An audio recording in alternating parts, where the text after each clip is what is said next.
Welcome to Forum 360. I'm Stephanie York, your host today. Thank you for joining us for a global outlook with a local view. Today, we're here with Kemp Boyd, Executive Director of Love Akron. Kemp, the mission of Love Akron Network is to call Christian leaders of Greater Akron area to pray, unite, and collaborate in ministry for the advancement of spiritual and social transformation in our communities. Kemp is also on the City of Akron's Police Oversight Board, and he's the head coach of Garfield High School football team. Yes. And an overall great guy. Thank you, Kemp, for joining us today. Man, Stephanie, thanks so much for having me. Absolutely. So, Kemp, you are the Executive Director of Love Akron. Yes. Tell us, what is Love Akron, what does it do, and what's its mission? Wow, that's a good question, right? And so Love Akron has been around now for just over 28 years. It was started by Pastor Newt Larson, Reverend Ron, Pastor Reverend Ron Fowler, and also the founding executive director, Pastor Mark Ford. And so what we've always tried to build upon is Love Akron. We are very dedicated to kind of unifying the cultures, and cultures, and congregations to see and to help Greater Akron to thrive. We're dedicated to seeing that happen. And we say we do this by being a really great connector and a convener.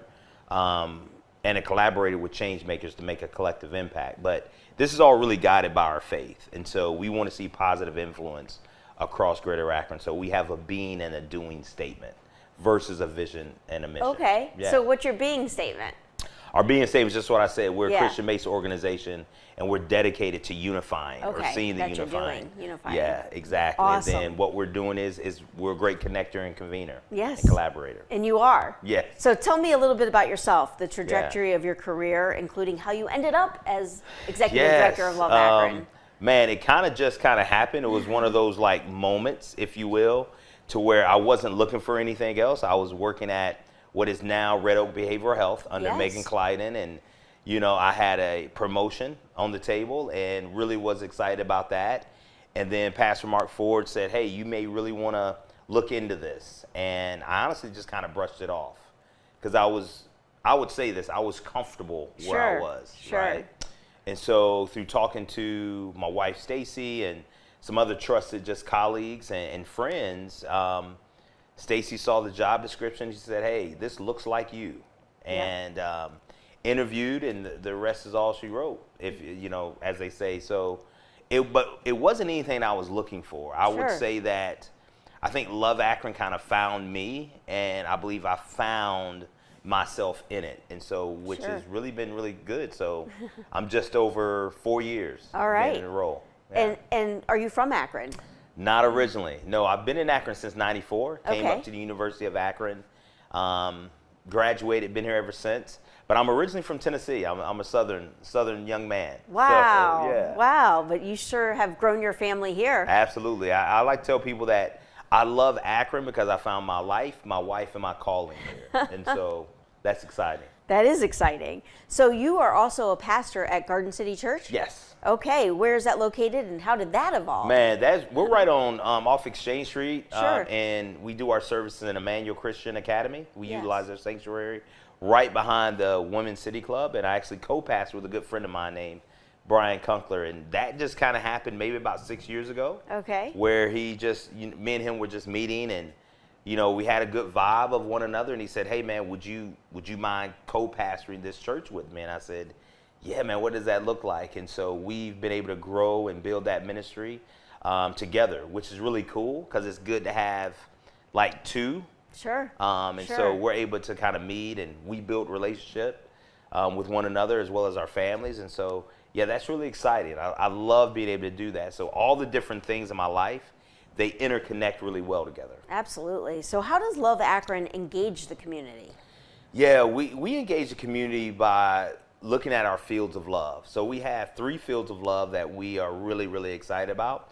One is our least of these fields, where we're really focused on youth and their families. So we have a great partnership with Summit County Children's Services. Great. Because, man, the number of young people that are in their custody really is a lot, You know, Sure. you're looking at over 850. But then when you look on the other side, as far as the number of foster families in Summit County, it's about at 140. Wow. So those numbers are really, man, they're a little bit, obviously they're unequal.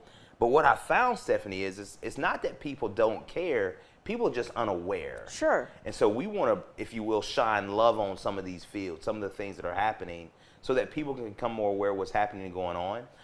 Another field that we have is our mental health and wellness field, to where, you know, as you know, mental health right now within our society is at an all-time high. Absolutely. From an awareness perspective, but also from a stigma perspective as well.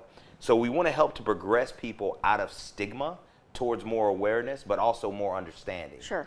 And so we do mental health first aid training for different individuals who work with youth, but also individuals who work with other adults, so that they can become aware of a sign and the symptoms of a mental health challenge. Sure. And then we also, within that field, we do what we call the grief recovery method, and helping people how to process grief so that they understand grief is not a destination, it's just a journey that we're on. And what causes grief? I was not aware until I got to training that, you know, getting a promotion can be grief, because you're leaving one thing and going into another, and it's this sudden change in your life.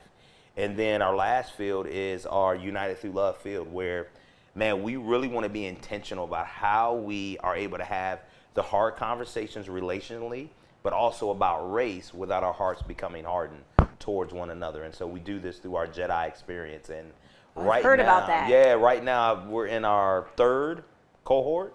Yeah. So tell me about this Jedi experience. Yeah. It sounds very Star Warsy. Yeah. So Jedi for us is just another great way, because everybody was saying DEI and it's just kind of boring. Yes. So we said we're going to say Jedi, justice, equity, diversity, and inclusion. Love it. And so people loved it. And so now when every cohort graduates, they all get a lightsaber. Oh, I which love is really it. cool. And you would, grown people going bananas For a about lifesaver. getting these. It's like really great. But what started out, Stephanie, as back in 2020, when we were in COVID, and then the murder of George Floyd, there became this heightened awareness of what was going on, and really how disconnected we were when it came to conversations about race. Sure. And so we started what we called at that time connection versus collision, the black and white conversation.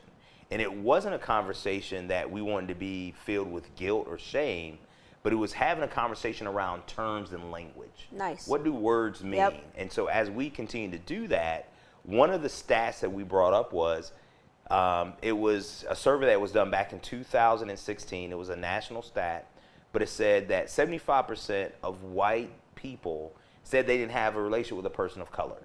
Wow. And so we kind of led with that. That's a huge number. That's a huge number, right? And it doesn't mean that all those people are racist. No. It's just mean that, you know, that's not my environment. Sure. That's not where I'm at. And so what happened as a result, the more we did these connection versus collision episodes, there were more people that were identifying within that 75, and they said, I don't want to do that anymore. Right. So they actually pushed us to do a little more.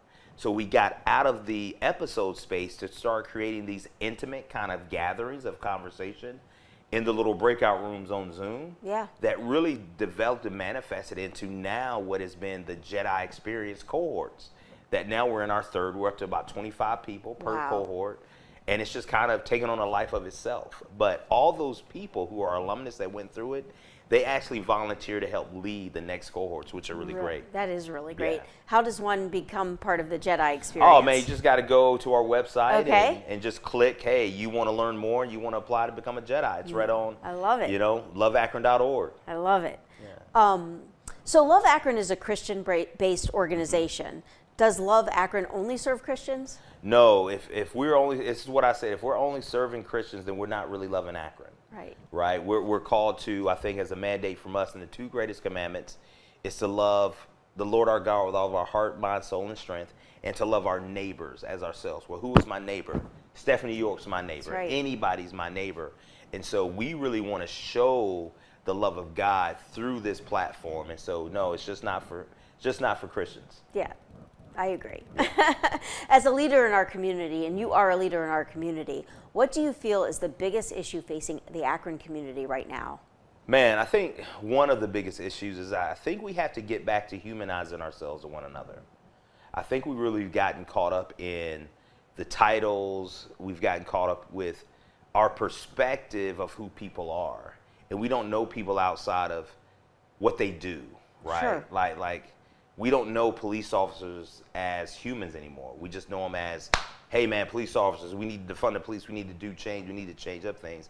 But I would say it's the same thing about politicians, city council, our elected officials. We just see them as elected officials, but they're human beings. Yes. Like their spouses, their parents, like they hurt, yes. right? Their feelings get hurt too. So I think that's one of our challenges. We have to rehumanize ourselves to one another. And I like to encourage people, instead of asking people, how are you doing? Just simply ask people, how are you? Because that's a question we don't ask each other a lot. And so, but I would say that for me, people will just see me as, oh man, well, you're a pastor or you're a coach or right. you're all this.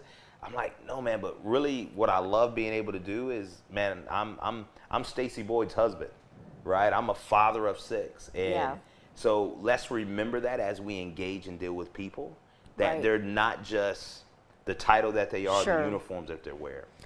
So in the last several years, it seems every time we turn on the TV or look at our phones or watch the news, there's another violent incident, Yeah. Racially, ethnically, or religiously motivated. Does this scare you? And should it scare our community? Yeah. I would probably use the word more, it concerns me. Yeah. More than it does scare me. It concerns me because I think it goes into the questions you just asked about some of the challenge. We have to really get back to seeing one another just as humans and just human beings. But I think our society calls for us to be more of human doings.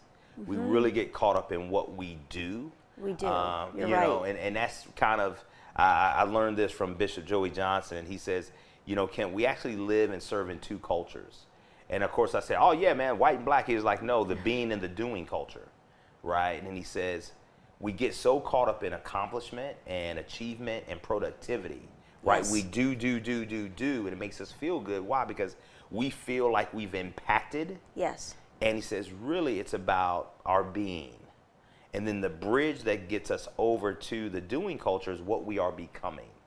And so that's the thing that, Stephanie, for me, I try to let guide me. I'm not perfect at it yet, but I really try to, I guess, operate and function from more of my doing than my being, versus doing. my doing. And I think that is what concerns me. I think because, and it's not only race, Stephanie, but I would also say it's, you know, it's socioeconomic. Sure. Right? If I am, in a sense, in poverty, then I need to get what I need to get for my family. And so the only way I know to get it is by doing this. I don't think anybody, I hope, most people don't roll over in the morning, get up out of bed and say, hey, I want to go and commit a crime today. I want to go and hurt someone, right? And so how much of this is personality versus mental health versus just poverty ridden? Sure. You know I need to get food on the table. Yeah, and how am I going to do that? Absolutely. No one's hiring me. Nobody's, looking at me. So I got to go out and get it. Absolutely. And we all have to, I think, acknowledge how much has changed pre-COVID, right? Sure. Like there's been a huge change in how we do life now and how we do work now, Yes. but also how we treat ourselves as humans. And so, but it does concern me very much so. So I want to remind our viewers and those who may have joined late that we're here with Kemp Boyd, Executive Director of Love Akron. We are learning about what Love Akron is, what it does, and how Love Akron helps to connect and strengthen organizations and people in Akron and Northeast Ohio. So what can we do locally? What can I do individually to counter this big issue? Yeah, I think, this is a good question. I was with someone having a conversation, and they acknowledged how concerned they were, and I would see how scared they are from a safety perspective of what's happening going on, right? So much so that I think sometimes we feel like we have to avoid. We have to avoid people. We have to avoid people that are not in our circle. And I actually challenged this person to do just the opposite. I said, hey man, if you're walking down the street, just say hello to people. Right. Like, it's just, to me, it's that simple. Right. Like, it's just getting back to just saying hello, just speaking, as my wife Stacey would say. Hey man, just speak to people. because I believe that becomes a pathway of us humanizing ourselves to one another. But think about it. How many times, and I'm guilty of this, that I'm so caught up where I'm going that I don't even acknowledge people. Sure. I don't acknowledge people when I walk in a room. I don't acknowledge people when I'm walking down the sidewalk, when they walk right beside me. But I think sometimes that's all people need. It's just to be acknowledged. Yep. Right? It makes me feel better. Like this happened just now.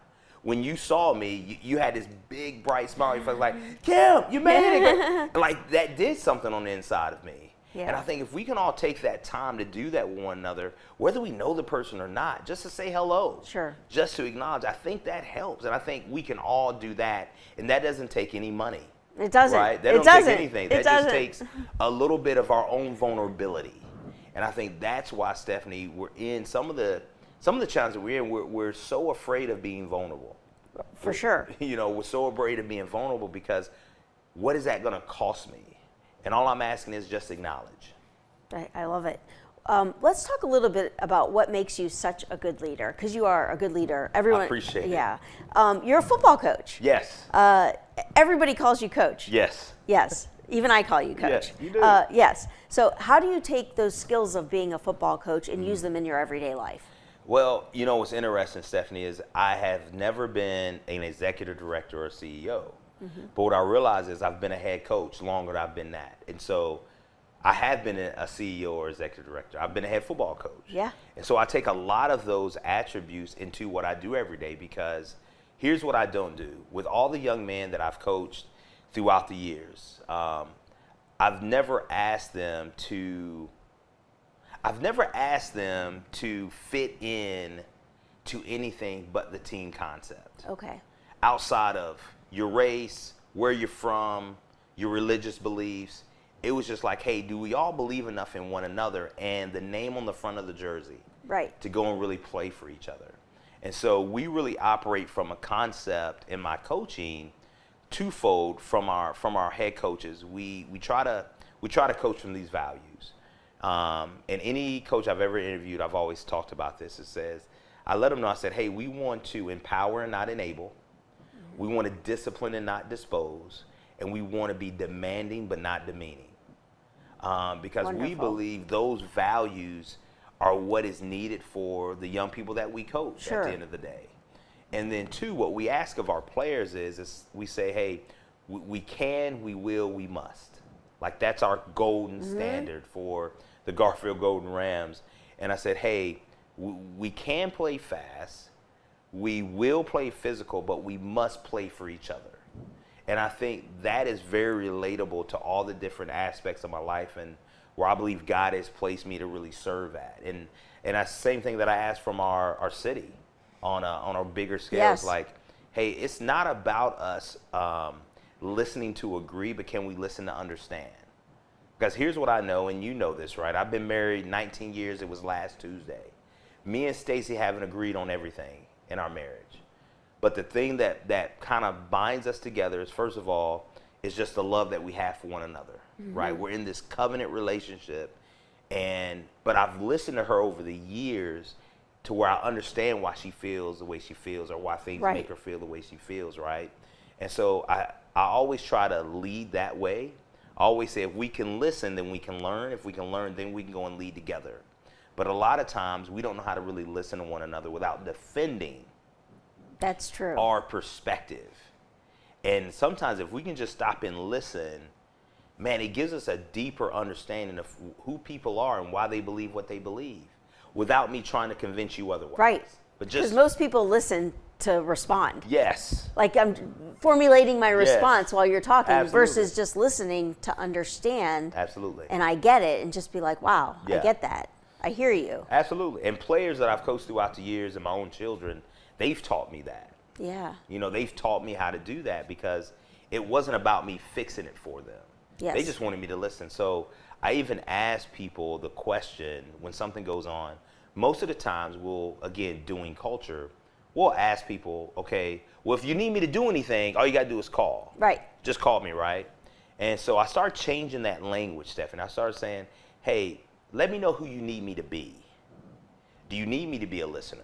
Right. Do you need me to be this? Do you need me to Do you want me to fix it or do you want me just to listen? Absolutely. And be a sounding board? Yes. And so I think giving people that option and saying it that way, it's like, oh, well, I need you to be this for me right now. Okay. Yep. When you don't need me to be that anymore, just let me know. You want me to be your friend or your boss? Exactly. Do you want me to be, I love it. So you're also on the Akron Police Oversight Board. Yes. Tell me about that. What is that? Well, I think that, we've been now established for about a year. It was a year in April.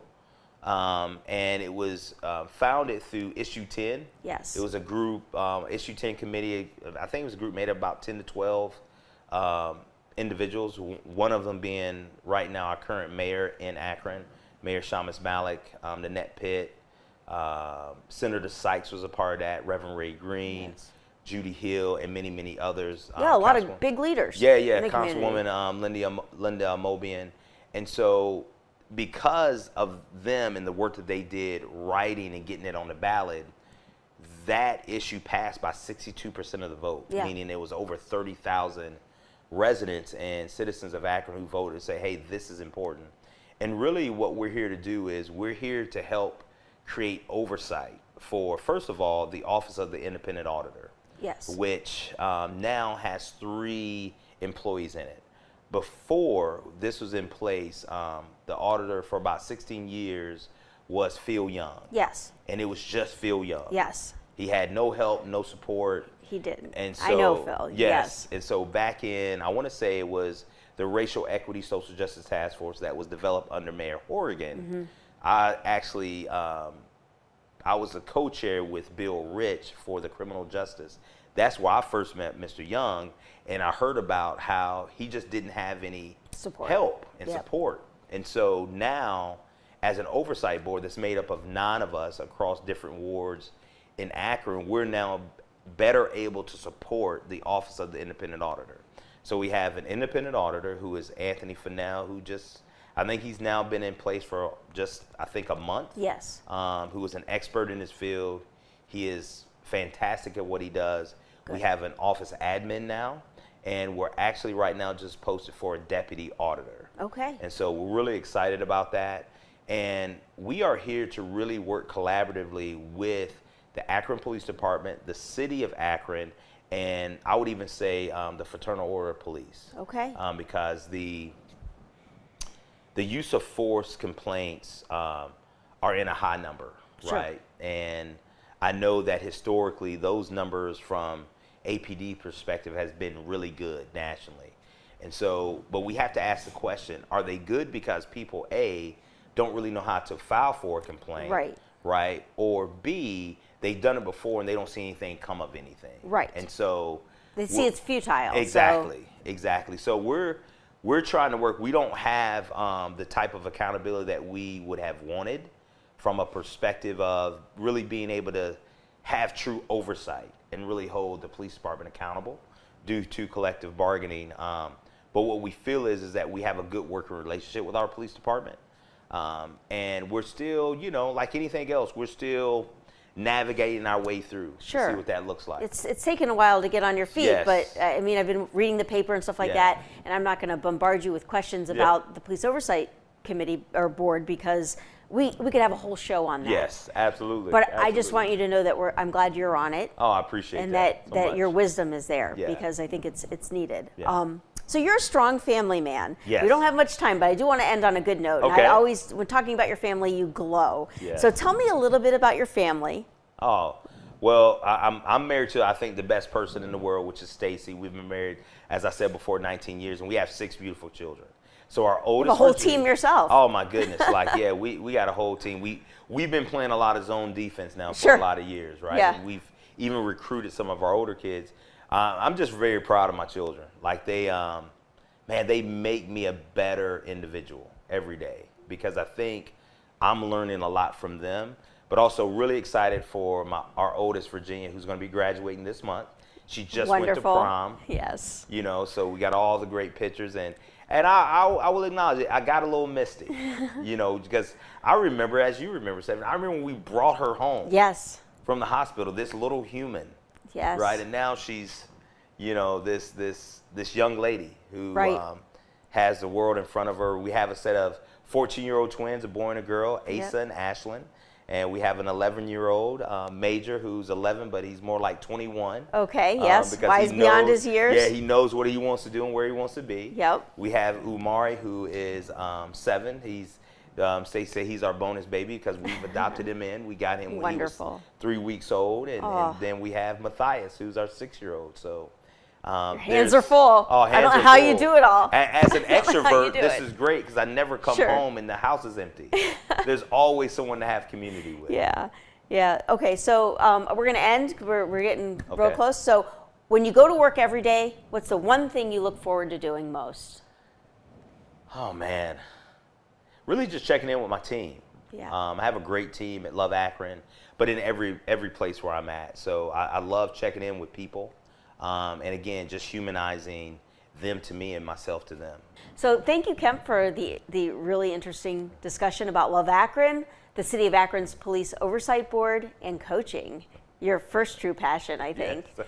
As everyone's coach, we're glad you could join us today. I certainly learned a lot and know that our viewers did too. I'm Stephanie York. Thank you for joining us today on Forum 360 for a global outlook with a local view. Forum 360 is brought to you by John S. and James L. Knight Foundation, the Akron Community Foundation, Hudson Community Television, the Rubber City Radio Group, Shaw Jewish Community Center of Akron, Blue Green, Electric Impulse Communications, and Forum 360 supporters.